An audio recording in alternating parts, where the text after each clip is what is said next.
দেখো জবা, আমি সব সহ্য করতে পারি কিন্তু মিথ্যে কথা সহ্য করতে পারি না।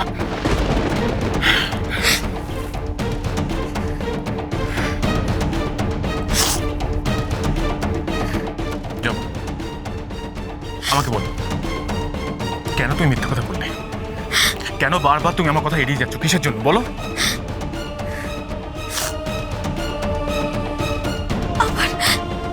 আমার সংসার খরচের টাকা ফুরিয়ে গেছে। ফুরিয়ে গেছে মানে?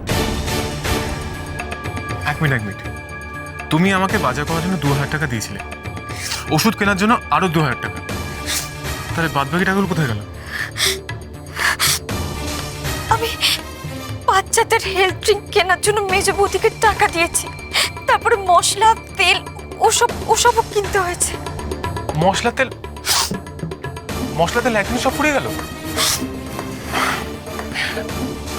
আচ্ছা বেশ, তাও যদি হয়ে থাকে তাহলে ধরো আমি ধরলাম এইসব কিনতে 1000 টাকা লেগেছে, তাহলে তো আরো 5000 টাকা থাকা কথা, সেটা কোথায়? জবাব প্লিজ কেঁদো না, উত্তর দাও, 5000 টাকা কোথায় গেল? নেই। নেই মানে? আমি জানি না।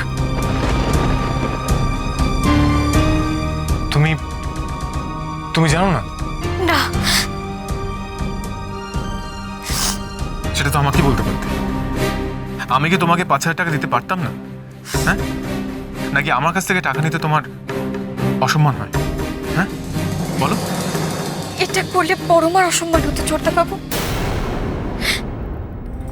পরমার সংসার খরচের দায়িত্ব আমাদের 3 বউকে দিয়েছে,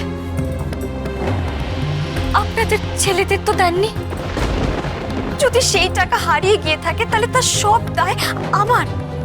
আপনি বিশ্বাস করুন, এই টাকাটা যদি আমার হাতে না আসতো তাহলে বাদ বাকি দিন আমি সংসার চালাতে পারতাম না। আমার কাছে হার জিতটা বড় নয় ছোট্ট বাবু, আমার কাছে সব থেকে বড় হচ্ছে এই বাড়ির মানুষগুলোর মুখের হাসি। আমি আর কোনো অশান্তি বাড়াতে চাই না বলেই। অশান্তি? কিসের অশান্তি? তোমার টাকা তুমি খরচ করেছো, আর তুমি তো বাজে খরচ করোনি।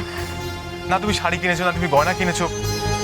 আর দেখো, বাইরে তো কোনো ম্যাজিশিয়ান আছে যে এসে সেই টাকাটা ও ভ্যানিশ করে দিল। দেখো, বাড়ির টাকা বাড়িতেই আছে, কোথাও উধাও।